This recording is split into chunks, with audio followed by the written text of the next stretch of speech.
యెహోవాను ఎవరు పలికేవారు కాదు, వాళ్ళ యొక్క భక్తి విధానం అది. కానీ ఆదునైగా చదివేవారు. అర్థం ఏంటంటే ప్రభు లేదా నేను ఉన్నవాడను.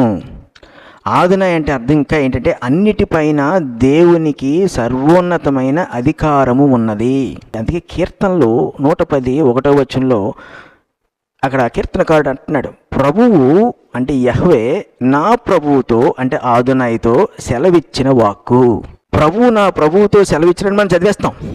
కానీ మూల పదానికి మూల భాషలోకి వెళ్తే యెహోవా నా ఆదునైతో సెలవిచ్చిన వాక్కు. ఇప్పుడు కీర్తనకారుడు దృష్టిలో యెహోవా ఎవరు, ఆదునై ఎవరు, ఇద్దరు ఒకటే. సో ఆ అర్థాన్ని అక్కడ మనం గమనించుకోవాలి. ఇప్పుడు రోమాపత్రిక 10:9 వచ్చాం అనుకోండి, అక్కడ పౌలు ఒక మాట రాస్తున్నాడు. అదేమనగా యేసు ప్రభువని నోటితో ఒప్పుకొని అంటున్నాడు.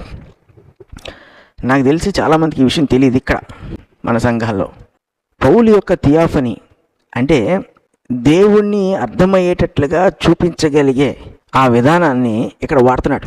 సో యేసు ప్రభు అని అన్నప్పుడు ఏమంటే ప్రభు అనే పదానికి గ్రీకులో కురియాస్ అని అర్థం, కానీ ఇదే పదము ఆదునైగా ట్రాన్స్లేట్ చేయబడింది. పౌలు ధర్మశాస్త్రమును కనీసం 2 భాషలు ఎరిగినవాడు. ఒకటి హెబ్రీ, 2 LXX గ్రీకు.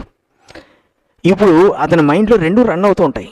ఇప్పుడు ఏం రాస్తున్నాడు ఇక్కడ, యేసు ప్రభు అని నోటితో ఒప్పుకోనంటే యేసు యెహోవా అని నోటితో ఒప్పుకోవాలి.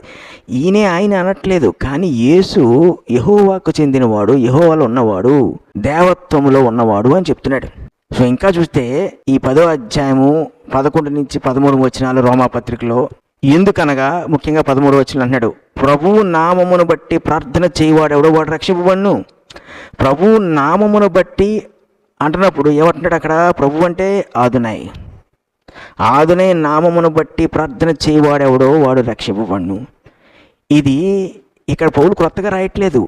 యోవేలు గ్రంథము 2:32 వచనం నుంచి తీసుకొచ్చాడు. యోవేలు గ్రంథం 2:32 వచనంలో ఎవరు ఆదునై, ఎలోహిం. ఆ ఎలోహిం ఎవరు, యెహోవా.